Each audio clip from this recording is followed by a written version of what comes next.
Hey guys, today we're gonna work on Chester's nails, and so the grooming, I started to do that because it was more convenient for me with the first dog than to just do it myself, than go to the groomer and stuff like that.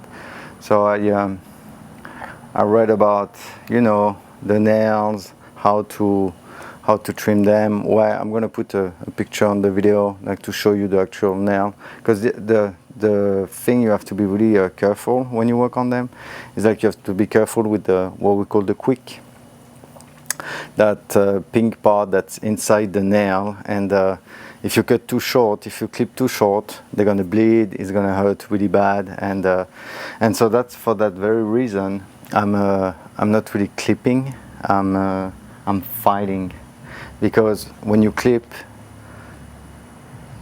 if you clip too short, it's done. You did it, that's too late. So now it's painful and there's nothing you can do about it.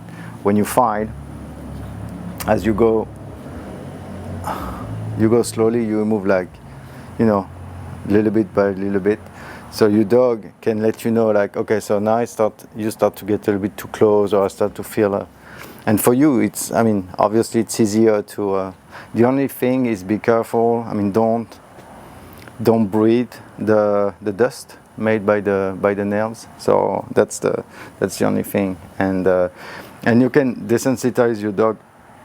I made the video about the handling but you can use that without plugging it, and just like touch the dog, click and reinforce. They're used to it, so they're fine with that. But you can just like play like that with it without the motor running. So until they're totally fine, and then she's pretty relaxed, and then you just and you can, when you look, hold on. When you look, you can see the actual, you can see the quick through the nail. Sometimes they have dark nails, so it's a little bit trickier. But you can use a phone, a flashlight, and if you put the light on the other side, you can definitely see the quick. So anyway.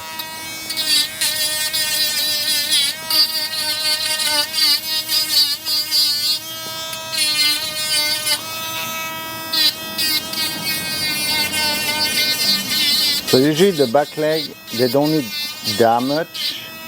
Pumpkin actually doesn't need anything on the back leg, any really trim, because the way she runs, walks, and everything, she naturally fights them. So it's only the front one I have to work on.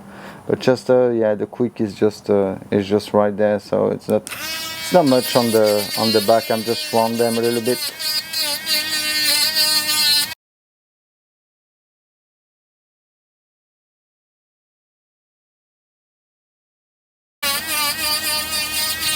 Good boy, Chester.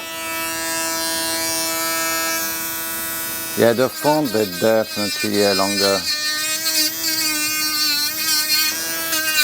And sometimes what happens is if you don't trim the nails, if you skip sometimes to the groomer, what happens is the quick can grow further within the nail, and when you try to bring the nail back to the length that you will avoid the tic-tic on the floor, if you try to get that length, you will cut the quick.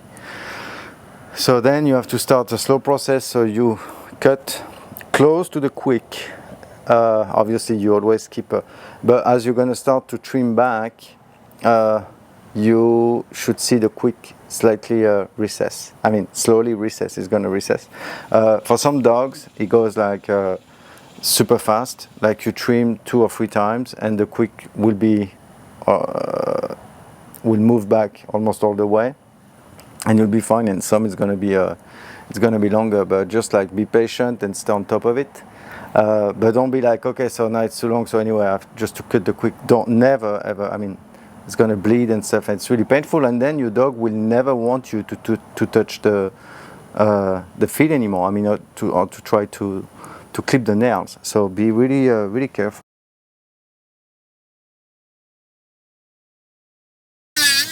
And sometimes if you find like that, like for the humans, the same thing.